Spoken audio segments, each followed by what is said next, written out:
The political compass test is absolutely horrible in its original formulation when it comes to describing the diversity of opinions that exist politically. It is the case that there are a multitude of topics that define a multidimensional system in order for you to have opinions in politics. And when we consider the fact that each of these has many, many different expressions that arise through politics, so for instance, if we would just consider how many different opinions exist just simply on what should be legislatively done on AI, we would find that not only is that only one category, and then you can consider other things like abortion rights or whatever it is that you want, but we would find that just even in this one narrow axis, we find a lot of different opinions, and we can't really count how many. So the political axis has chosen two of these axes, and then it has a specific number of expressions of them, and it defines them from a range of -1 to 1 on how likely you are or how far you are into one of these ideologies or axes.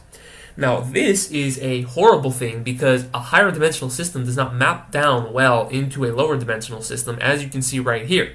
When it comes to taking a 3D structure and projecting it down into a 2D one, the point here in the center on the ribcage, well, there's actually a completely diametrically opposed system of points right here, for instance 2, because there's one on the back of the elephant and there's one on his chest, and these have a large distance in the 3D model, but on the 2D model we can barely tell the difference.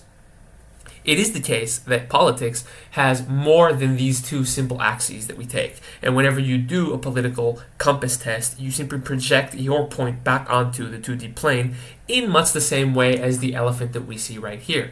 In this process, you stand to be in the same region as somebody who has completely different views than you.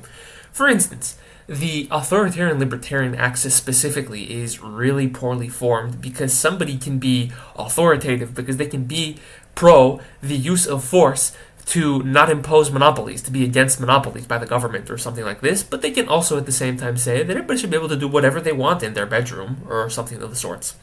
And this would actually stand to put you somewhere in the middle of the authoritarian libertarian axis, even though these two different subjects have manifested themselves completely diametrically opposed on the specific axis in question.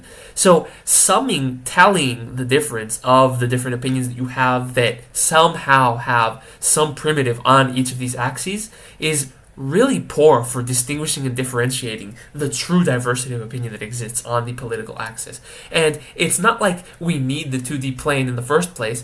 It is the case that if we had a 3D one, we would alleviate the problem. If we pick different axes, we would alleviate the problem.